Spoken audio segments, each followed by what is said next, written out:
Here is the house. I'm sure from looking at the photographs it's going to look like we're in a really wild location, which I suppose we are, but at the same time we're also right in the centre of the village. So you've got the mayor's offices over there, the old government buildings, post office and a village shop in that yellow building over there.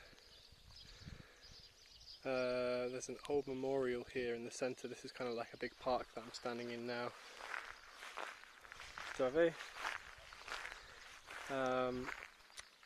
This memorial, the village was actually burnt down, as far as I understand it, which isn't that well. I understand that the village was burnt down a very long time ago by the Turkish when they were at war hundreds of years ago. I want to find out more about that actually.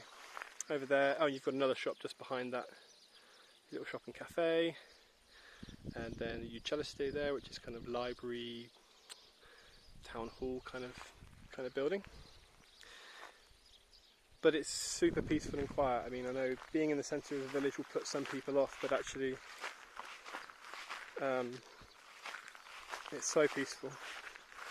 And the mayor is a really lovely lady, and she keeps the village in real good condition. You know, it's really clean, there's no rubbish around, lots of nice flowers and roses, and so everything's nicely painted in the centre.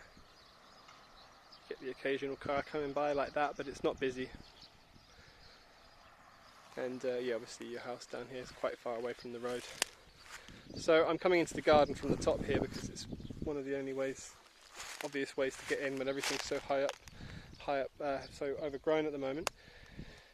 It goes to the end wall up there, and then to these tall trees you see in the distance there. So it's a long narrow garden.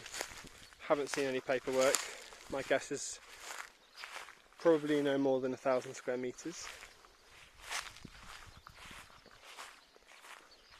It runs, I don't know if you saw that fence along there where I was standing, but it runs down there past the house. So it looks like a large rectangular shape.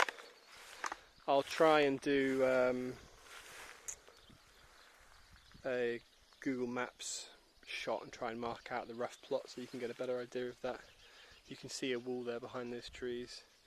Yeah, I think if you were to clear this, it's actually a pretty good sized garden. It's just so overgrown. The guy who showed me around the other day said it's not been lived in for 20 years. And I was speaking to one of my neighbours the other day and he said no, more like 30 years. So it's been a long time neglected. You can see there were some barns here at some point, completely fallen down. The walls stand about 5 foot in the highest places. Could be rebuilt if they're on the plans, which I imagine they probably will be. See, the house is fairly straight. It's built with the same local granite as these barns and walls up to the first story, and then terracotta brick above. You can see a little bit's been added on. This bit here is cement. They've obviously built out, extended it at some point. You can see a little bit of mud brick there and a bit of cement on the porch. I'll go upstairs first and show you the upstairs.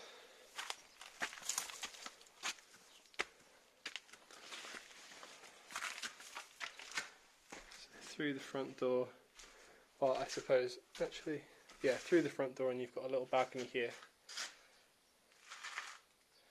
which has obviously been added on more recently and might need redoing. It doesn't, I mean, I'm standing on it and it feels strong, but it's reinforced.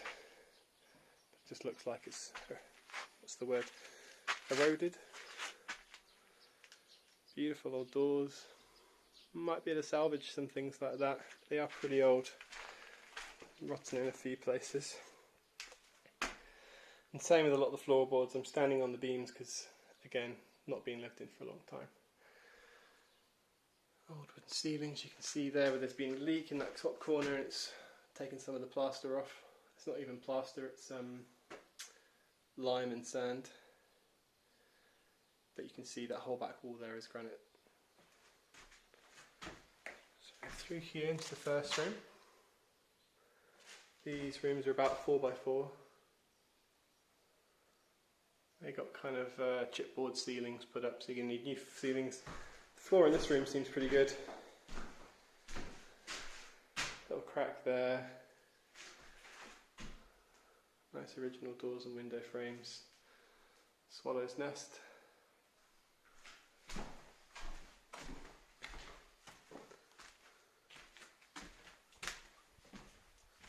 second room through here.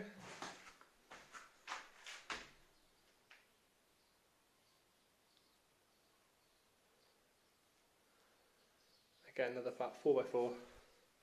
And this is actually just the original floor, and they used to just chuck earth on top. They'd board all the floor up from underneath and then make an earth floor on top. Feels pretty strong, but my suggestion is probably to get rid of that. And you can see this whole kind of lattice style ceilings that they put up, and just filled it with earth and then covered it with fire and sand. So it's obviously had a damp patch at some point. Something's been dripping on there for a while. But it's pretty easy once you repair the roof just to hang new ceilings just below these, so you don't lose the height. You can just leave that as it is and hang a new plasterboard ceiling 10-15 centimetres below it. It's possible. Last room through here upstairs.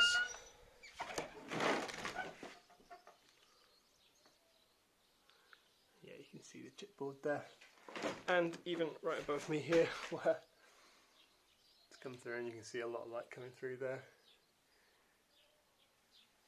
You probably could salvage a roof like this. A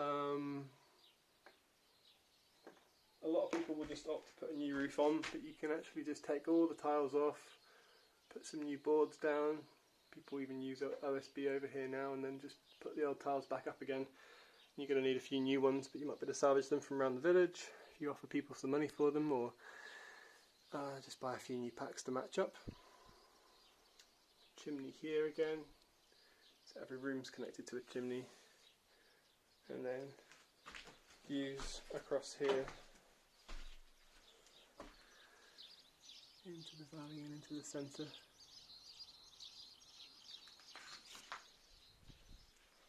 Be careful where I stand again, just in case, but I mean it does feel pretty solid.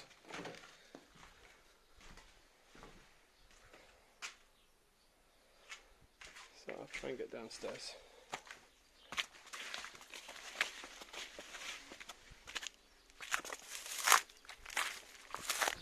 So the property was built 70 years ago. I've met the grandson of the man that built it, and he was explaining to me how this was actually a village shop back then when they built the place. And this room through here was the shop. Those were the doors that you'd come in. They'd be seating outside, they'd be seating in here, and then this is the old oven built into the wall where he said they used to heat the kettle to make the coffee, and they said they just sold coffee in rakia. Not sure what that was there. Some kind of sink maybe, drainage, I'm not sure. Here you can see the floors and the beams. Pretty beautiful.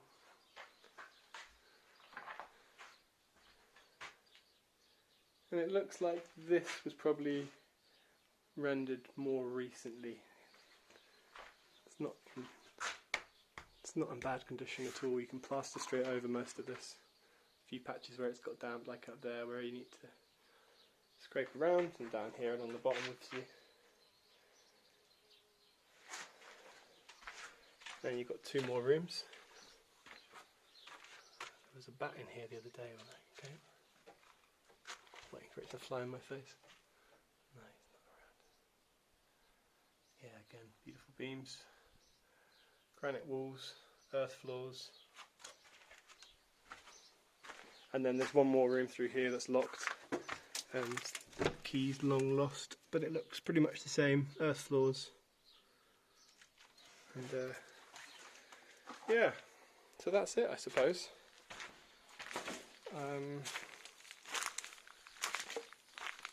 This is where the water meter used to be. One of my neighbours again. Oh, actually, you can see into this room better through here.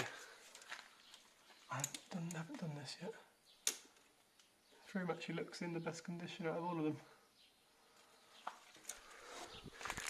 But yeah, one of my neighbours was explaining one of the problems with this property is the fact that it's not connected to electricity. And I don't know if that's that it's never been connected to electricity, But there is an electric pole just over there, and it's not going to be a hugely expensive job to get the electric company to come and connect you, put a line into the house. This apparently used to be a street at some point. This is kind of a public road here, but it's so overgrown, and you know, you can leave it that way or you could cut it down and use it as your own access. Probably does connect down to a used street if you were to cut it down all the way to the bottom. You could potentially drive your car right up to here, I suppose.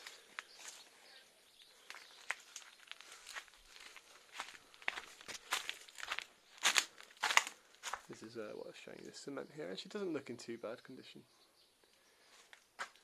Yeah. So yeah, that's it.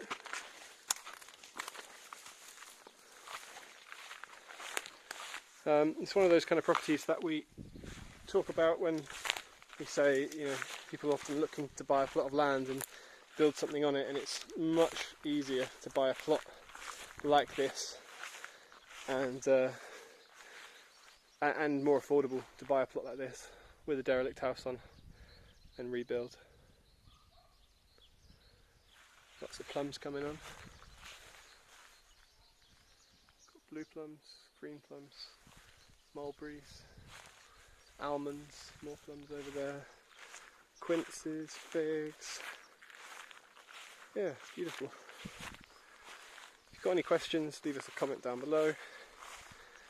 Like and subscribe for more. You can get in touch on Facebook, via our website, there's a link in the description, or via Gmail. Thanks for watching, see you in the next one.